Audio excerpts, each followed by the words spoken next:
बिस्मिल्लाहिर्रहमानिर्रहीम। काबिल एहतराम दोस्तों बुजुर्गों, तरावीह की हमें नियत सीखना है। तरावीह एक इबादत है, तरावीह एक नमाज है जो हम इशा की नमाज के बाद पढ़ते हैं। इमाम साहब के पीछे 20 रकात तरावीह का एहतमाम होता है। 20 रकात तरावीह पढ़ना सुन्नत मुअक्कदा है। तो मेरे दोस्तों, उसकी नियत कैसे करनी है? इंशाअल्लाह हम मुख्तलिफ चीजें तरावीह के बारे में, रोजों के बारे में, सारी सही बात शरीयत की रहबरी की रोशनी में इंशाअल्लाह आपके सामने जिक्र करेंगे। आज तरावीह की नियत के बारे में कुछ मोटी मोटी एक दो बातें आपके सामने हम शेयर करते हैं। सबसे पहली चीज ये समझे कि नियत दिल के इरादे को कहते हैं। मैंने कई मरतबा आपको ये बात बता दी है कि नियत जुबान से बोलना, नियत के अल्फाज जरूरी नहीं है। नियत दिल के इरादे को, आपने किसी अमल को करने की नियत कर ली, दिल में सोच लिया, इरादा कर लिया, नियत हो गई।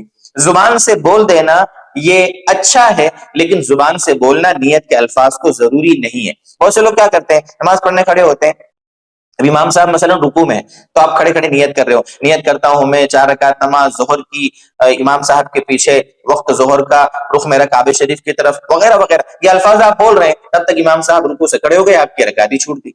तो नियत तो दिल के इरादे का नाम है ना भाई। आपने सोच लिया, आप सफ में खड़े हो गए, इमाम साहब के पीछे जाके सफ में लगे हैं, तो नियत तो आपकी है ही ना कि हम नमाज पढ़ रहे हैं। आप जोहर के वक्त में गए हैं तो आपकी नियत है कि हम जोहर पढ़ रहे हैं। अब यहाँ तरावी का भी मसला देखो, आप इमाम साहब के पीछे खड़े हैं, सफ लग गई है, तरावी के लिए खड़े हो गए। अब यहाँ पर आप दिल में नियत कर रहे हैं कि मैं जो भी तरावी पढ़ा रहा है उसके पीछे मुझे 2-2 रकात करके 20 रकात नमाज पढ़नी है तरावी की। ये आपने दिल में सोच लिया, ये नियत हो गई।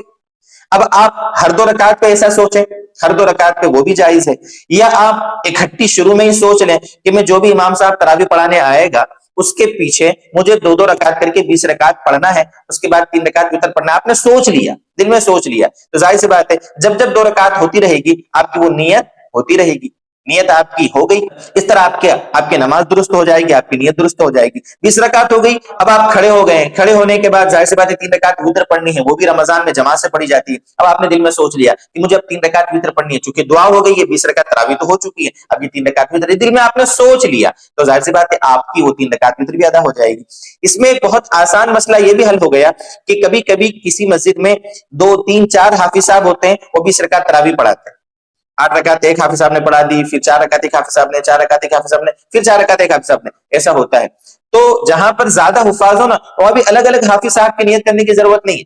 आपने सोच लिया कि जो भी इमाम साहब तरावी पढ़ाने हाफिज साहब आगे आएंगे, उनके पीछे मुझे 2-2 रकात करके नमाज पढ़नी है, ये नियत कर लेना काफी है।